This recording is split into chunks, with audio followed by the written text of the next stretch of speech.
गुरुदास अपने भयानक अंजाम से दो चार रहा। शीना जब तक बोट में आई, मगरमच्छ गुरुदास की दूसरी टांग भी चबा चुका था। इसके बाद उसने बाकी मादा जिस्म को भी जबड़ों में दबोचा और पानी की जानिब जाने लगा। खुली जमीन पर यह खतरनाक आबी दरिंदा मुझे जमाना कदीम का कोई डायनासोर की ही तरह लग रहा था। इसकी हैबत ही ऐसी थी कि चंद लहजों के लिए खुद मैं भी झुरझुरी सी लेकर रह गया था। गुरुदास की कर्बनाक चीखें आसमान को छू रही थी। मगरमच्छ उसे दबोचे दरिया में जा पड़ा और फिर यही वो वक्त था जब शीना ने कैबिन के अर्शे पर ही खड़े होकर राइफल से उस पर गोलियां बरसानी शुरू कर दी। वक्त गुजर चुका था। मगरमच्छ अपने अधूरे सुधूरे शिकार को लिए चश्मजदन ही में दरिया की गहराई में जा उतरा था। मैं कुछ सोचकर दुम्बाले से कैबिन की जानिब से रकाया था। शीना का चेहरा सुत कर रह गया था। वो निढाल सी नजर आने लगी थी। तभी जाने उसकी हिस्सियात तेज थी या फिर मुझसे ही कोई मामूली खटका हो गया था। वो एकदम चौंकी और राइफल ताने बोर्ड के अंदर दाएं बाएं घूम कर निगाहें दौड़ाने लगी। कौन हो तुम? सामने आओ वरना गोलियां मार दूंगी, वो एकदम चिल्लाई। इसमें तैश भी था और जल्लाट भी। मैंने तेजी से कुछ सोचा और फिर अपने दोनों हाथ फिजा में खड़े करके उसके सामने आ गया। कौन हो तुम? वो मुझे देखकर बिफरे हुए लहजे में बोली। उसकी कुशादा स्याह आंखों में बरहमी के साथ इस बार कदरे हैरत की चमक भी थी। गोली मत चलाना, मैं भटका हुआ मुसाफिर हूँ। इस मगरमच्छ के खौफ से इधर आन छुपा था। मैंने एकदम खौफजदा होने की एक्टिंग कर डाली। तुमने मेरे साथी को बचाया क्यों नहीं?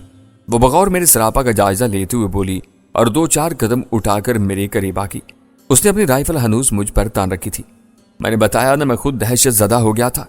मैंने अदाकारी जारी रखते हुए कहा, मैंने आज तक इतना बड़ा मगरमच्छ नहीं देखा। तुम अकेले हो? हाँ। क्या नाम है तुम्हारा? प्रीतम। मैंने गलत सलत नाम बता दिया। बोर्ड से उतरो और दफा हो जाओ यहां से। तुम एक बुजदिल आदमी हो। बुजदिल का लफ्ज अगरचे मुझे ताजियाने की तरह लगा था। अब उसे क्या मालूम था कि वो किस जंगबाज से मुखातिब है जिसकी सारी जिंदगी ही बहादुरी के साथ हालात का मुकाबला करते गुजरी थी। उसे ये भी नहीं पता था कि इस मगरमच्छ का मुकाबला मैं ही कर सकता था। मैंने कहा, मुझे बुजदिल मत कहो। मैंने हत्ता था, क्या करता? तुम भी तो भागी थी गन उठाने के लिए। मेरे पास गन होती तो मैं फायर जरूर करता। यह मेरा झूठ था। पिस्तौल मेरे पास था, लेकिन मैं जानता था कि इतने बड़े मगरमच्छ का ताकतवर राइफल कुछ नहीं बिगाड़ सकती थी। भला आम बोर के ये छोटा सा पिस्तौल क्या करता? तहां मैंने देखा कि मेरे इस जवाब पर वो कुछ खफीफ सी होकर रह गई थी। इस मगरमच्छ को खत्म करना पड़ेगा, वरना ये मूसी हम दोनों को भी जिंदा नहीं छोड़ेगा।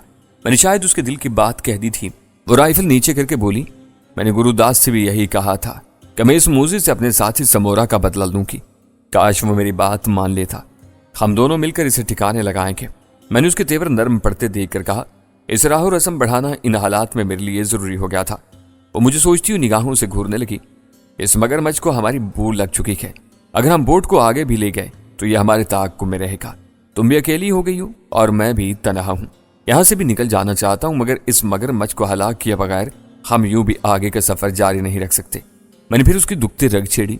वो जरा देर तक पुरसोच निगाहों से मुझे तकती रही। फिर उसने मुझे कैबिन में आने का इशारा किया।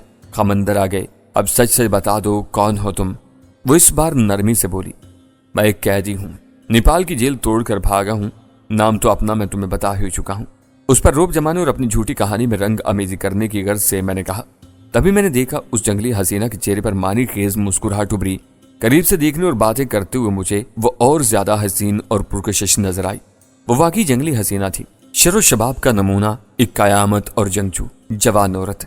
बाहर दरिया के किनारों पर रात उतरने लगी थी।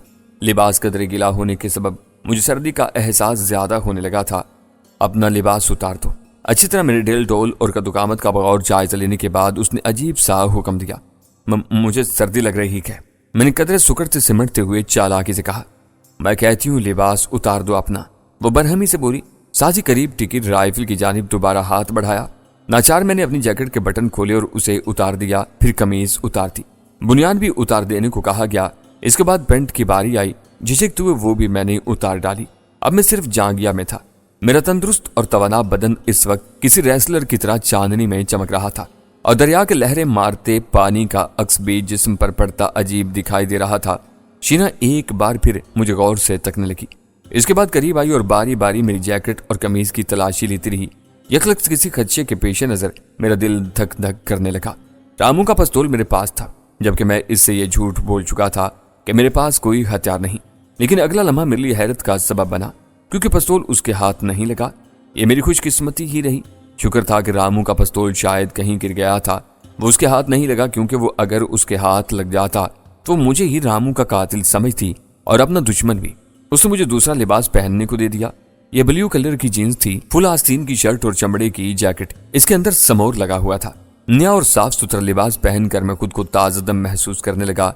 जूते भी बदल दिए गए। खुद उसने भी कैबिन के कोने में जाकर लिबास बदला, जो कमोबेश वैसा ही था जैसा कि पहले उसका था। अब उसने इसके ऊपर किसी जानवर की खाल से बनी स्याह शाल, जिसके दरमियान में सुराख था, वो सर और गले से घुमाकर डाली बल के पहन ली थी। उतरी हुई रात, कैबिन में हल्की रोशनी, बाहर गहरा सकूत, इर्द गिर्द आबी माहौल, कश्ती लंगर अंदाज जो दरिया के शोर में किनारे से जरा परे लंगर अंदाज हलकोरे ले रही थी। ऐसे में मेरे सामने सुनहरी बालों वाली जंगली हसीना पूरे सरोकत के साथ मौजूद थी। इसने बालों में अब सुर्ख रिबन जैसी पट्टी बांधी थी। बगैर आस्तीनों के शलूके से उसकी गोरी सुर्खो सफेद मरमरी बाहें अजीब नजारा पेश कर रही थीं। घुटनों से नीचे सुबक पिंडलियां बरहना थीं और टखनों तक लांग बूट थे, जिन पर खाल की झालर बनी हुई थी। ये एक अजीब तिलिस्माती और किसी एडवेंचर इंग्लिश फिल्म का मंजर महसूस होता था। उसने मुझे खाने पीने को दिया, खुद भी शामिल रही। खिड़की से बाहर नीम तारीख आबी माहौल पर इसरार भरा सन्नाटा तारी था। इस मूजी खूनी मगरमच्छ के हमले का खतरा भी दिल को धड़काए हुए था। तुम लोग शायद किसी शिकार वगैरह पर निकले हुए थे। मैंने गुफ्तगू की इब्तिदा की। मुझे पता तो सब कुछ था, मगर अनजान बनकर यह सवाल करना भी जरूरी था। उसने गहरी सांस ली और मुख्तसर बोली, यही समझो। मेरे पूछने पर उसने मुझे अपना सही नाम बता दिया, जो जाहिर है मैं पहले ही जानता था। तुम्हारे कितने साथी इस खूनी मगरमच्छ ने हलाक कर डाले? मैंने पूछा। मैं उसे आहिस्ता आहिस्ता खोलना चाहता था, ताकि मालूम हो सके कि वो मुझसे कितना सच और कितना झूठ बोलती है।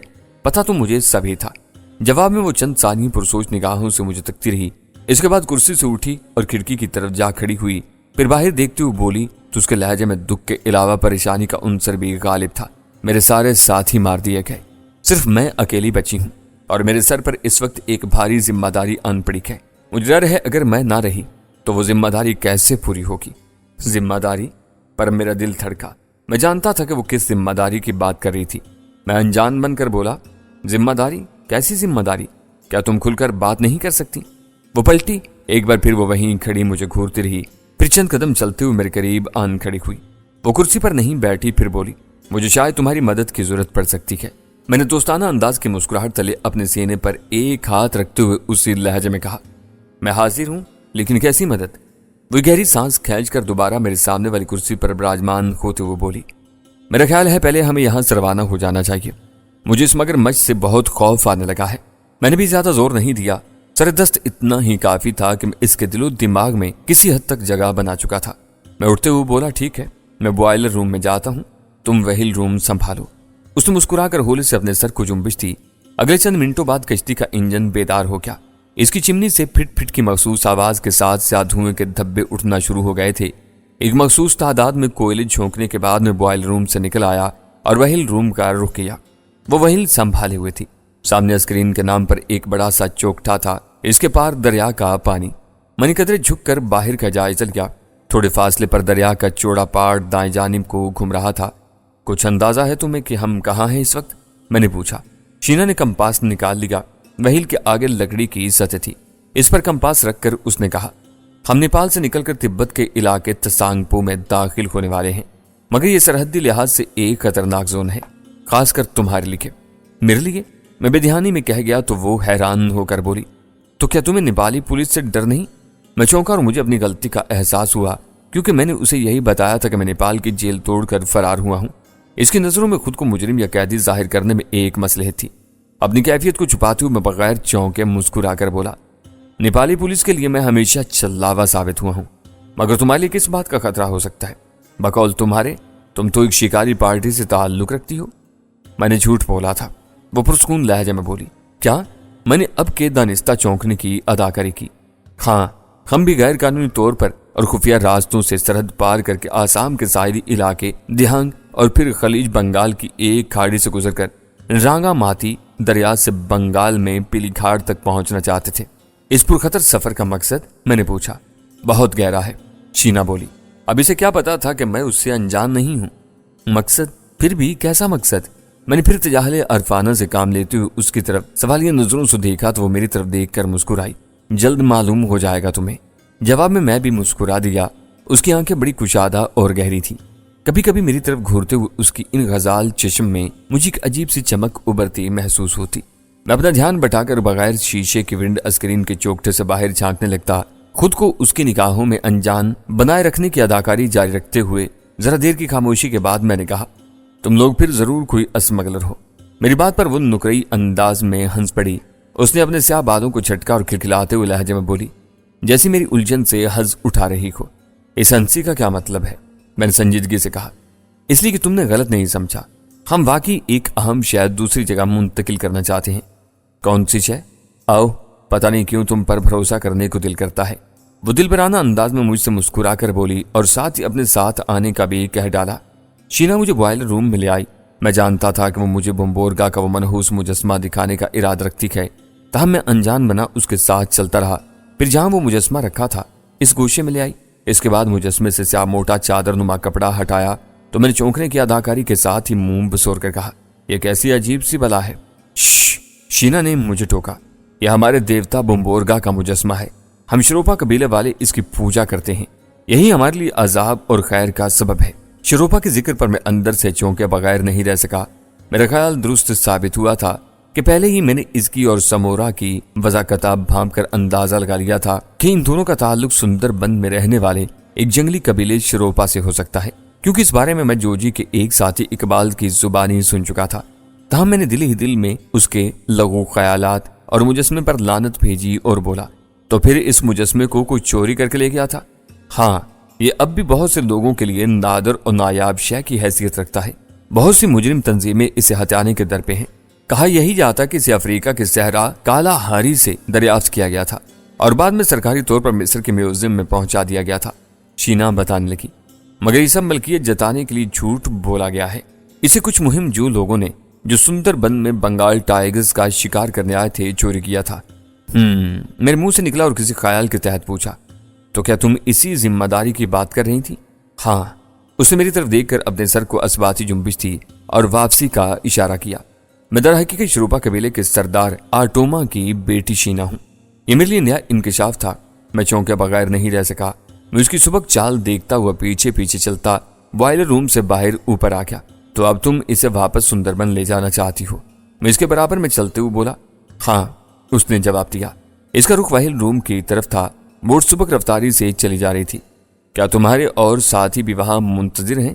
میرا مطلب ہے تمہارے ہی قبیلے کے لوگ؟ کسی خیال کی تصدیق کے لیے میں نے سوال کیا۔ وہاں میرے قبیلے کے لوگ بے چینی سے میرا اور اس مجسمے کا انتظار کر رہے ہیں، اس نے جواب دیا، مگر میں سمجھ رہا تھا کہ وہ اب بھی کچھ بتانے سے کنی کترا گئی ہے۔ میں نے سلیقے سے اسے سچ بولنے پر مجبور کرنے کے لیے کہا، لیکن میں نے تمہارے ساتھی گرو داس کو دیکھا تھا جب وہ مگرمچھ کے نرگے میں تھا۔ وہ تو تمہارے قبیلے کا نہیں لگتا تھا، انڈین لگا تھا مجھے۔ ہاں، کچھ بنگالی ہندو ناگا بستی کے رہائشی ہیں۔ یہ بستی ہمارے قبیلے کے قریب میں واقع ہے، ہمارے ان سے اچھے تعلقات ہیں۔ اس کا نام گرو داس تھا۔ وہ اور اس کے چند ایک ساتھی میرے ساتھ اس مہم میں شامل تھے۔ میرے جی میں آئی کہ میڈم لچھی اور رانگا لنگڑے کے بارے میں دریافت کروں، لیکن خطرہ تھا کہ وہ شبے میں پڑ جاتی، کیونکہ ان لوگوں نے انہیں میرے خطرے سے بھی ضرور آگاہ کیا ہوگا۔ ان دونوں کا اس کے سامنے ذکر کرنا بھی میرے لیے خطرناک ہوتا۔ میں نے دیکھا وہ ایک دم فکر مند سی نظر آنے لگی تھی۔ میں نے بغور اس کے حسین چہرے کا جائزہ لیتے ہوئے کہا، کیا بات ہے؟ تم کچھ پریشان سی ہو گئی ہو؟ ہاں، میں اپنے بہادر ساتھیوں کے بغیر اتنی بڑی ذمہ داری کے ساتھ تنہا رہ گئی ہوں۔ فکر مت کرو، میں ہوں نا تمہارے ساتھ، ہم دونوں مل کر یہ ذمہ داری نبھائیں گے۔ میں نے مسکرا کر کہا۔ اس نے نگاہیں اٹھا کر یکدم میری جانب دیکھا۔ اس کی گھنیری پلکوں تلے آنکھوں میں وہی عجیب سی چمک ابری۔ اس کے نرم و گداز ہونٹوں میں ارتعاش سا ابھرا اور بے اختیار اس نے میرے گلے میں اپنی مرمری باہوں کا ہار ڈال دیا، اور میں سنبھل بھی نہیں پایا تھا کہ اس نے میرا بوسہ لے لیا۔ مجبوری تھی، یہ خرافات برداشت کرنا پڑی مجھے، لیکن اس جنگلی حسینہ کی قربت ایک عام جوان مرد کو بے خود اور آپس سے باہر کر دینے کے لیے کافی تھی۔ اگر تم نے میرا آخر تک ساتھ دیا اور ہم دیوتا بومبورگا کا مجسمہ باخیریت منزل تک پہنچانے میں کامیاب ہو گئے تو یاد رکھنا تم پورے شروپا قبیلے کے ہیرو بن جاؤ گے۔ میرا سردار باپ تمہیں قبیلے میں ایک بہت بڑی معتبر شخصیت بنا دے گا۔ تم وہاں بہت عیش اور آرام سے ہمیشہ رہو گے، بلکہ ہو سکتا ہے میرا سردار باپ تمہاری شادی مجھ ہی سے کروا دے۔ کہتے ہوئے شینا کے چہرے پر شرم کی ایک روایتی سی لالی چمکی۔ میں نے دل ہی دل میں لا حول ولا قوت الا باللہ پڑھا، مگر اوپری دل سے خوش ہو کر بولا، اچھا پھر تو یہ میرے لیے خوش قسمتی کی بات ہوگی۔ میری بھی پولیس سے ہمیشہ کے لیے جان چھوٹ جائے گی، پھر تمہاری جیسی حسین لڑکی میری بیوی بن جائے تو اور کیا چاہیے مجھے۔ لیکن میں نے دانستہ آخر میں جملہ ادھورا چھوڑ کر ایک دم خاموشی اختیار کر لی۔ وہ فوراً تڑپ کر بولی، لیکن کیا میں تمہیں پسند نہیں ہوں؟ نہیں، یہ بات نہیں ہے۔ میں ایک دم بوکھلا گیا۔ تمہاری جیسی حسین لڑکی اور قبیلے میں عزت و احترام اور عیش و آرام بھری زندگی کا تو میں تصور بھی نہیں کر سکتا تھا۔ میری بات پر وہ پھر چپکو کھونے لگی تو میں نے اس سے دور ہی رہنے کے لیے بہانہ بناتے ہوئے کہا، میرا خیال ہے ابھی تو فی الحال ہمیں اس خونی مگرمچھ سے خطرہ ہے، اس کے بعد ہمیں کوئی خطرہ نہیں ہوگا۔ میں نے کہا، نہیں، خطرات بہت ہے راستے میں۔ وہ بولی، کن سے خطرہ ہے تمہیں؟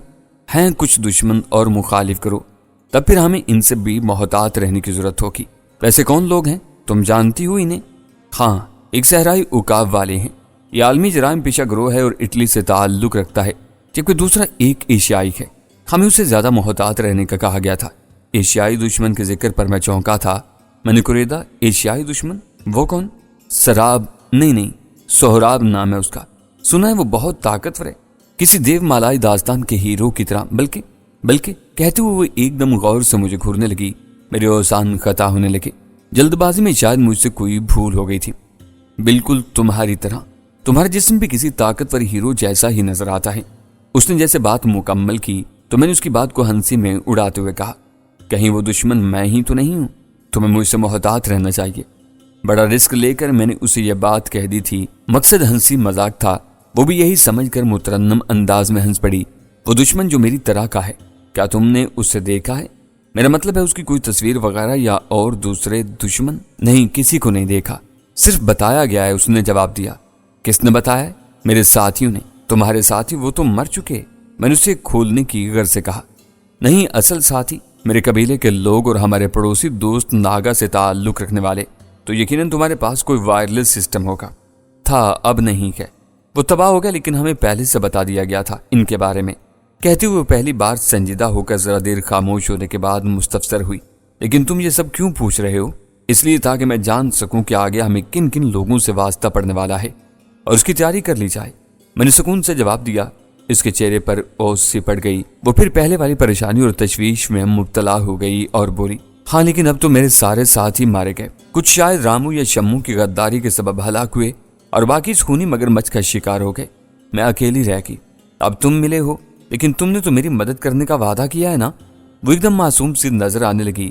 میں مسکرا دیا اور پیار جتانے کی غرض سے اس کے لمبے ریشمی بالوں کی ایک لٹ سے کھلتے ہوئے محبت بھرے انداز میں بولا، میں اپنے وعدے پر قائم ہوں، لیکن میں یہ بھی چاہتا ہوں کہ ہم جانے انجانے دشمنوں کے ہاتھوں پہ موت نہ مارے جائیں۔ اس کی پہلے سے تیاری رکھیں۔